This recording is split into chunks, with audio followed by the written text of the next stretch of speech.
वाळव्यात वृद्धास 18.5 लाखांचा गंडा, आयुष्यभर परतावा देण्याचे आमिष, आष्टा पोलिसात गुन्हा दाखल.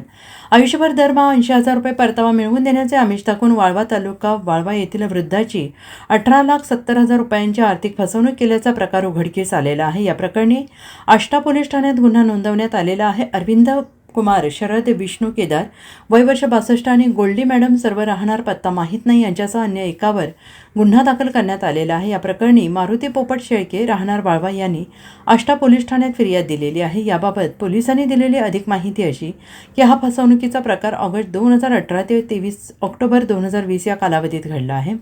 संशयितांनी फिर्यादी मारुती शेळके यांना वेगवेगळ्या मोबाईल क्रमांकांवरून फोन केले.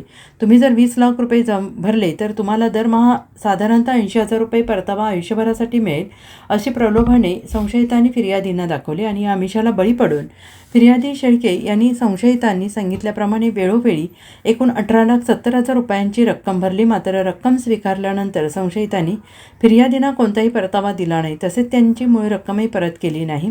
आपली फसवणूक झाल्याचे लक्षात आल्यानंतर फिर्यादीने पोलिसात धाव घेतली आणि या प्रकरणाची गांभीर्याने दखल घेत पोलिसांनी संशयितांविरोधात गुन्हा दाखल केला असून पुढील तपास पोलीस करत आहेत. Bureau report SBN Marathi Walwa.